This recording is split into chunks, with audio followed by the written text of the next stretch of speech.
using your eye movements to access more of your neurology in your brain. Stay tuned.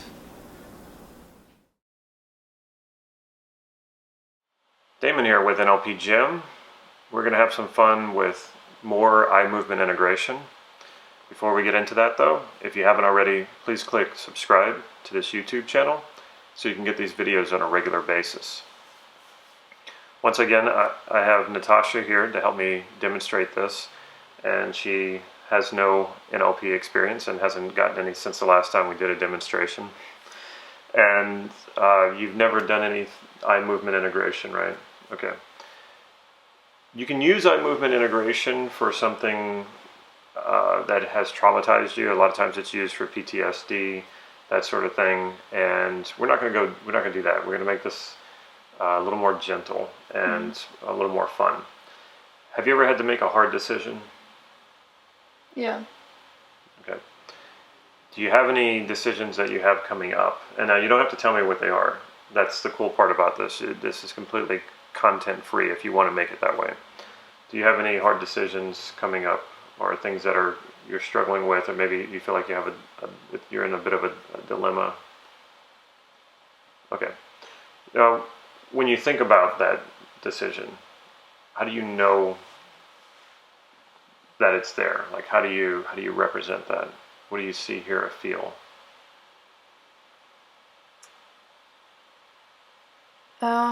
I feel like a weight. You feel a weight? Yeah. Okay.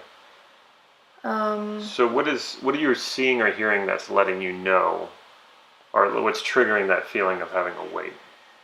Now, you don't have to tell me what you're actually seeing, but like the content of it, but like, where is the image? Are you seeing a picture? Is it a movie? Or is it something? Sometimes people hear things. They hear voices, or it might be your own voice talking about the decision.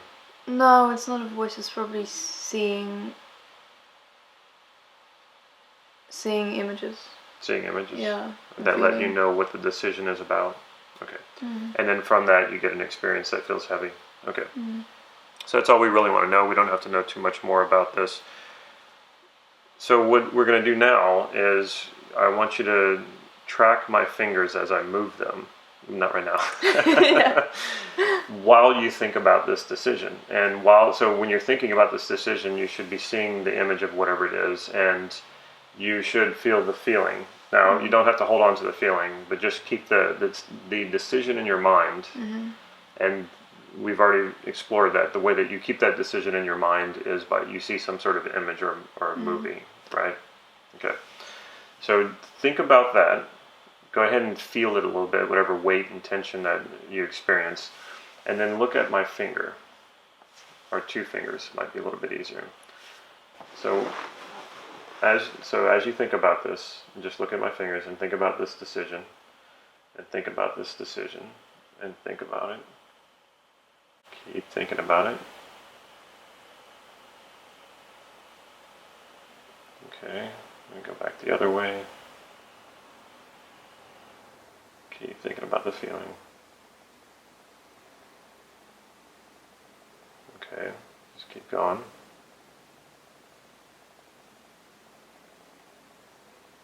Just keep thinking about this decision.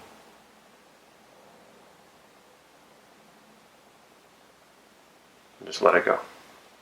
Okay. Now, when you think about the decision, does it feel any different? Same? It felt lighter somehow. Okay. Anything else?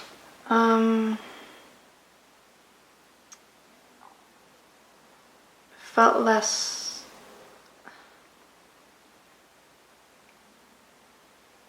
It's like slightly less that it was weighing down on me. Okay. So one of the things we could do is we could keep doing this over and over and until it loosens up a lot more. Ultimately, the reason why we'd want to do this with a decision is that when you're moving your eyes in all these different areas, you're actually accessing different neurology in the brain. And what this can be really good for is finding a solution to this.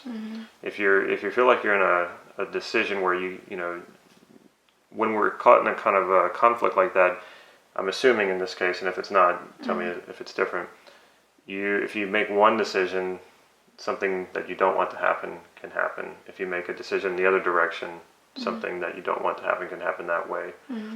And you it's kind of like you want both to happen. That's usually what happens when we're in a decision, but it can be different. So is it different than that? No, it's pretty much what you said. Pretty much like that.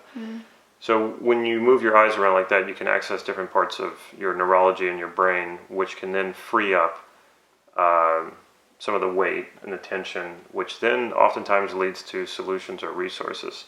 Do you have a sense of having a new understanding of this, or a new resolution or solution? And you might not, because we didn't do very much. No, it just felt like I was focused on it less, like it gave me a break from focusing on it. Okay. All right. So go ahead and see the image again. All right. And it looks like you're seeing it about right here. Is it closer or further away? Like, yeah, slightly further. Right about here. here? Like here. Right here. Okay. Yeah. So when you think about this, go ahead and just raise your eyes here and think about the decision that you need to make. Does it change anything when I move it here?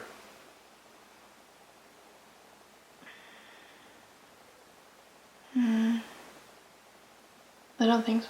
Okay. And what about here?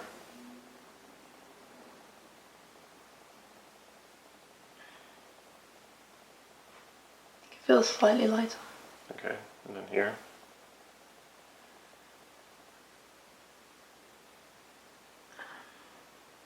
I don't know, like a feeling here. I can't explain it. Okay. And here? No. Something happened there. What was that? I don't know. I can't explain it. Okay, she took a deep breath, so it, to me, tells me that there was a state shift or something. It doesn't mean that you came up with a resolution, but something shifted, it looked like. It's small things. I can't pinpoint what it is. And then here? And I felt like my heart's beating faster. Okay, do you talk to yourself about this decision? Is there some self-talk going on there? Yeah. Okay, because that's usually, this is the place where we do self-talk down and to the left. Yeah. So that might have been something of what that was. So then just take the image and we're going to roll it around this way. And roll it around this way. And I'm going to roll it this way, and this way, and that way. Then we can do the opposite direction. Like this, and then like this. Okay. Now when you think about the decision, anything new, anything different? It feels like I'm not so focused on it. Like it just feels like if I let go, then it'll be easier to decide. Okay. So you better off now than before? Yeah. Okay, at least we have that. We might not have a solution, but at least she feels like she has some space from it. And if you do this, you can do this a lot more. And it can also get to the point of being a little tiresome. But something usually frees up, and you usually get access to something new, a new resource, a new insight, or something like that. Or maybe in just some cases, it just makes the situation easier to deal with, which is a good thing. Okay, if you haven't already, please check out our website, nlp-gym.com. Follow us on Facebook to get regular updates on trainings and free practices, as well as these videos. And if you're watching us on YouTube, please subscribe to this YouTube channel and click like if you like this video, and feel free to leave comments or any questions. I will definitely get back to you on any questions that you have, and I'd love to answer those for you. Take care.